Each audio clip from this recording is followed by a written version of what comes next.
Hey, if you're like me and you love the great outdoors, you're gonna love Germany and Europe. Germany and Europe have so much to offer when it comes to different landscapes, terrains, deserts, mountains, hills, valleys, forests, and so on, right?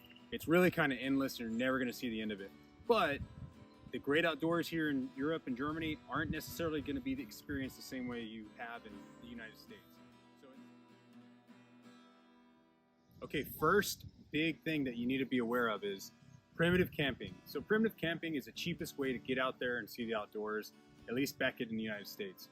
Pitch a tent, build a fire, and sing some songs, right? It's a great experience. It's awesome, and a lot of people partake, and you can turn it up or turn it down as much as you want. But here in Europe, primitive camping isn't really a thing.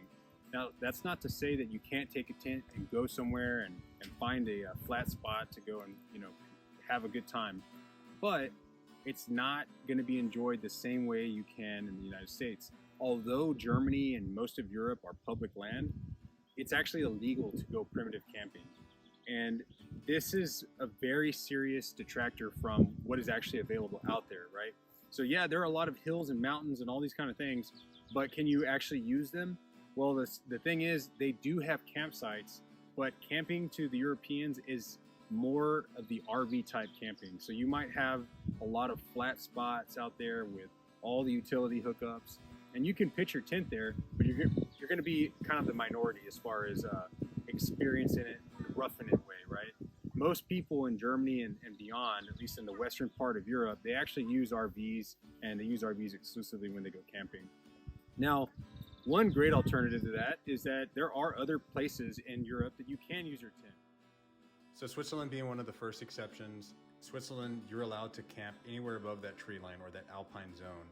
And yeah, so climbing a mountain, set up a tent, that's okay. That's considered rough, rugged wilderness, and there's nothing really up there except for some really beautiful vantage points.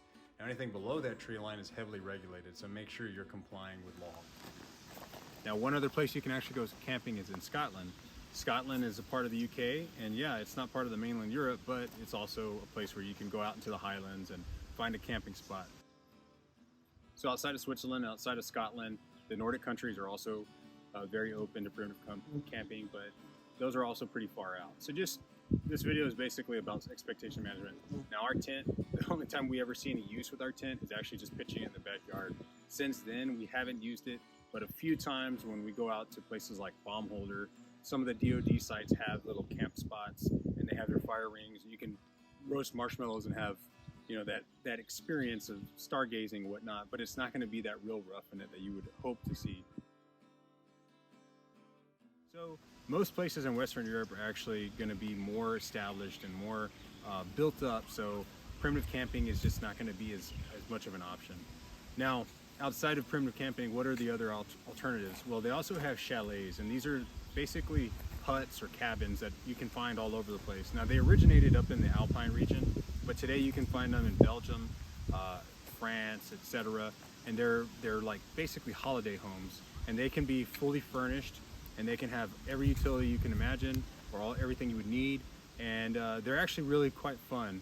And you can have a full kitchenette and still have a good time with your family and get out there.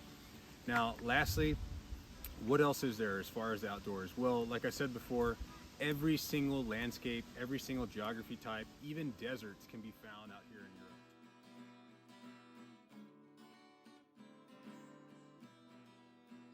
So thanks for watching. If you like this material, please hit the subscribe button, and God bless.